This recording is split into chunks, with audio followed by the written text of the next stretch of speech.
Good evening. Today I'm talking about one of my most favorite topics of all, and that is commercial to residential conversions. I've done a few of these.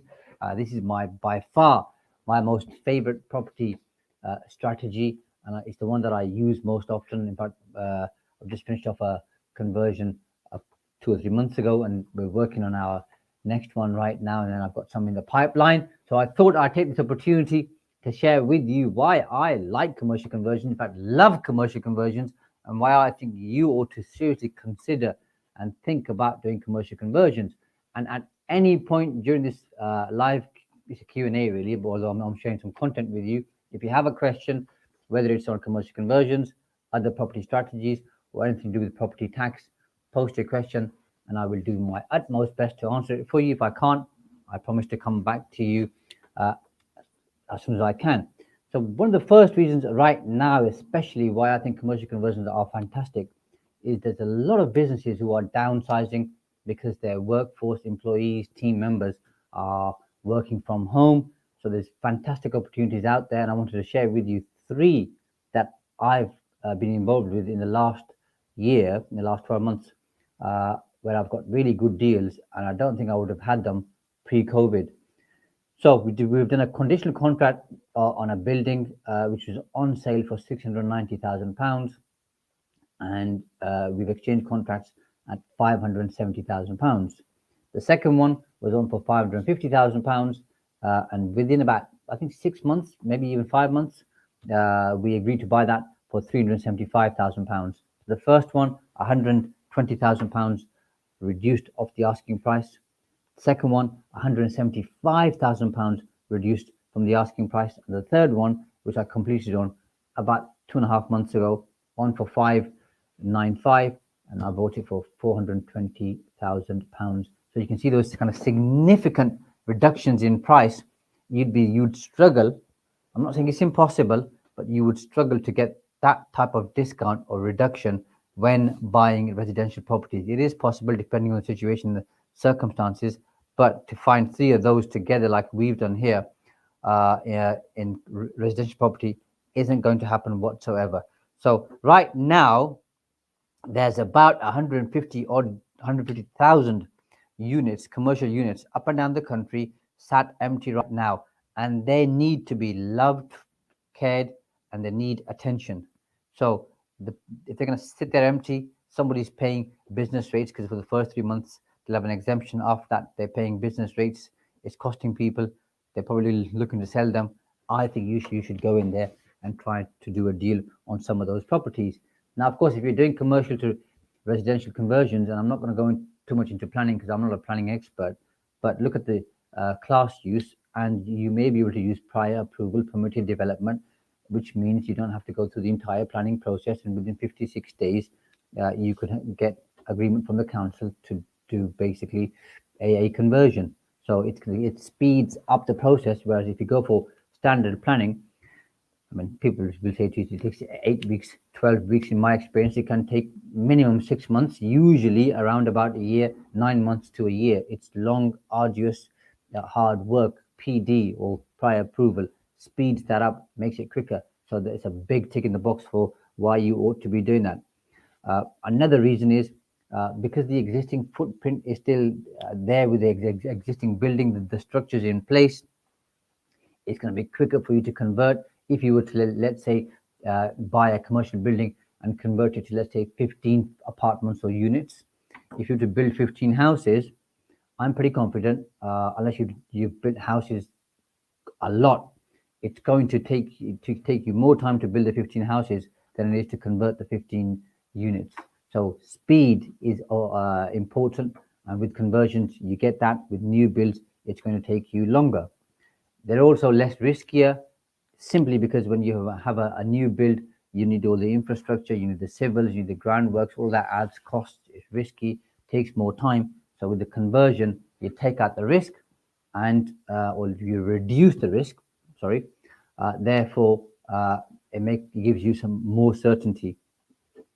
One of the most important reasons, and I love this one, this is my favorite one, which is once you've done the conversion, The uplift in value usually, and especially if you've done your numbers properly and you've bought well and you've kept a tight rein and hold on the costs. And I know materials are going up. I know certain services like plumbers, electricians are very hard to get hold of.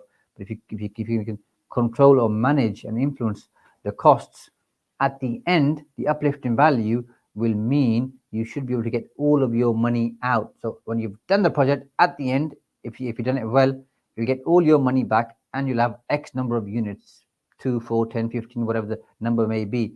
So in effect, you've got all of those properties for free, apart from sweat equity, which is the time that you've invested in doing the conversion. That is a big tick in the box. If someone said to you, you can have 5, 10, 15, 20 properties free every single year, I doubt you'd say no. You might say no, but I doubt you'd say no. This is exactly the same. It's just you're going through a very different process to do so. Number 7 is quite often you'll find these properties in and around the city center. So they're fantastic locations, very attractive to prospective tenants. So it's going to be easy to find tenants and it's going to work well for you. Number 8, because they're in the city center, that's going to reduce the reliance on vehicles.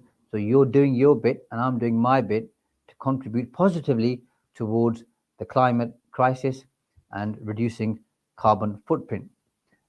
Number 9 is, like I said, there's 150 odd thousand units up and down the country which are empty. Some have been empty for quite a few years. The conversion before last that I did for 21 units in Boston, the property had been empty for 13 years. Sorry, 13 years it had been empty, and the local council saw it as an eyesore. It was bad for the area, didn't make the area look good.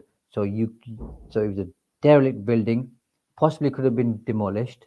So you're saving a building from being demolished. You're improving the area. You're creating jobs. You're contributing to the local economy. You're making the area look good. All of that really does tick a few boxes for me, and I hope it does for you as well. And it gives you a feel good factor.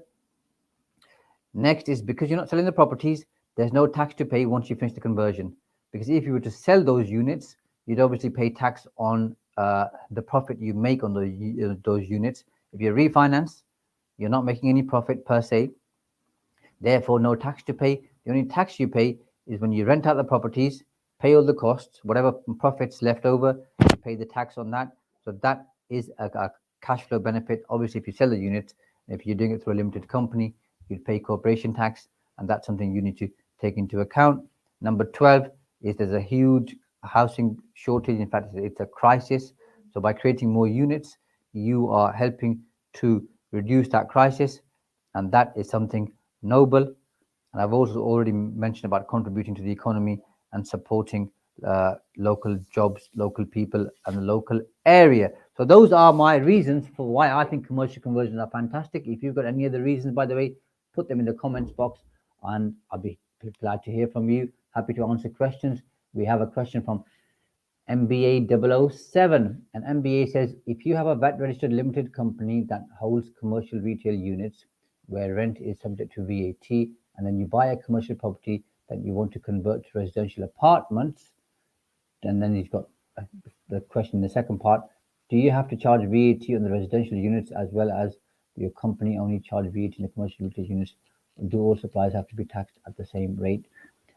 Thank you for that question, MBA 007. You don't have to charge, well, you can't charge VAT on residential property. It's an exempt supply. So if you're buying a commercial property and it's got VAT on it, you pay the VAT, or if you've got a sitting tenant, you've got the option of a transfer going concern. If you're definitely looking to convert it from commercial to residential, you've got the VAT 1614D option, which I know you already know about, MBA 007, because you emailed me about that. So once that's taken place, you then convert the properties into residential, and you don't charge VAT on residential dwellings or lettings, so no VAT there whatsoever. Another question's come in, which is, if you buy commercial property that is, do you want to bring that question up on the screen so everybody can see it? If you buy commercial property that is opted to tax and has parts sold off on long leases, 2051, as a transfer going concern, you don't have to pay VAT. As long as there's rent coming in, from tenants on that particular scenario, MB007, then the answer is yes, you can do that. That's not a problem. And the final one is, my solicitor doesn't think it can. Is there any HMRC land registry guidance you can point me to support transfer going concern treatment? That's fine. I'll send something over to you. I've already got your email address, so I'm more than happy to send that over to you, MBA. No problem whatsoever. And thank you for asking those questions. Got a question here that came in from Mehul Patel, and he talks about transfer going concern in terms of having a sitting tenant buying the property and using transfer of going concern, and then obviously having to register for VAT subsequently. His question is, do the transfer going concerns rule apply where both parties are not VAT registered? Yes, the transfer going concern rules can apply, but it doesn't help you in the instance of VAT here. So I can't see the benefit of this for you, because usually you do TOGC, transfer going concern, Mehul, because you don't want to pay the VAT, but then you subsequently register for VAT. So if both parties are not VAT registered, you don't have that advantage. So it wouldn't apply to you. Question here from Vinay Palmer, who's talking about having a holding company structure, and says, rather than having a holding company and having two or more SPVs which are linked to the holding company, why don't we just have separate limited companies, and rather than giving a tax-free dividend up to the holding company and then passing it down, why not loan money from company 1 to 2 to 3 to 4 and so on and so forth? And he thinks it's also going to be cheaper in terms of accountancy fees. So the only accountancy fees you're going to save here, Vinay, is you're not going to pay for the holding company, and that's not going to be that expensive. So you're not saving that much, especially if you're doing quite a few different property strategies or conversions or new builds. Then the cost of maintaining one limited company, which is a holding company and isn't trading, is going to be pretty negligible, if I may say so. But in terms of your question about loaning money, the problem is this, Vinay. If you've got company A, and let's say you've done a conversion and you've sold off all the units. So I'm just making up this example, and you've got, let's say, 100 grand cash there. There's no point in you having that company open and sat there unless you're going to do another deal in that company. So if, let's say, you weren't going to do another deal or project through that company, you've got a company sat there with £100,000, you're now loaning that money to company B or company C. So now you're paying accountancy fees for a company that you're not really using, apart from the fact that you've got 100 grand in there, which you need to use for other projects. Now, extrapolate that over 3 or 4 companies over a number of years. You could have, let's say, 10 SPVs. 4 of those you've done deals in the past, money stuck in there, and you've got those companies sat there dormant, apart from the fact that they've loaned money to other companies. So you're paying a lot of accountancy fees for having those companies. The beauty about the holding company structure is you move the funds into the holding company. As long as you don't have any liabilities, you can close a company and strike it off, and the funds are in the holding company. They can be moved down to company B, C, D, E, F, so on and so forth. I just think it's more efficient. There are many of the benefits. And I know, Vinay, you've seen my video on the holding company structure on YouTube. If anybody else is interested in that particular topic, well, on that particular topic, go onto YouTube, and I've got 2 videos for you. One is on the benefits of having a holding company, and one is on the advantages of having a holding company, and the other one is on the disadvantages of a holding company. Last week, I promised to give you a shorter link for my webinar, which is coming up. So the link is here, nice and short, bit.ly/Shaz webinar. Nice and easy for you. Click on that link. I'm running a webinar talking you through how I did a particular commercial conversion, and then talking you through all the different tax reliefs and allowances and exemptions I was able to use, which amounted to, I don't remember the exact figure on the top of my head, but it was over £100,000. So join me on that webinar. I'll talk you through in detail exactly how we did what we did. It's not risky, pacey, aggressive stuff. It was all plain vanilla, simple stuff, which anybody can do as long as the situation and the circumstance fits the tax relief or allowance. So watch that video and I will happily talk you through it. I believe we have another final question from MBA before we depart, and that is, if you buy a commercial property that is up to tax and intend to convert to residential, can you file a VAT? Yes, you can. So if your intention, MBA, which is the important word here, is to convert the property from commercial to residential, you can then complete a VAT 1614D and give it to the seller. It's up to them whether they accept it or not, but you can give it to the seller. If they accept it, then you don't have to pay VAT on the purchase, which obviously saves you 20% and all the other inconvenience that comes with it sometimes.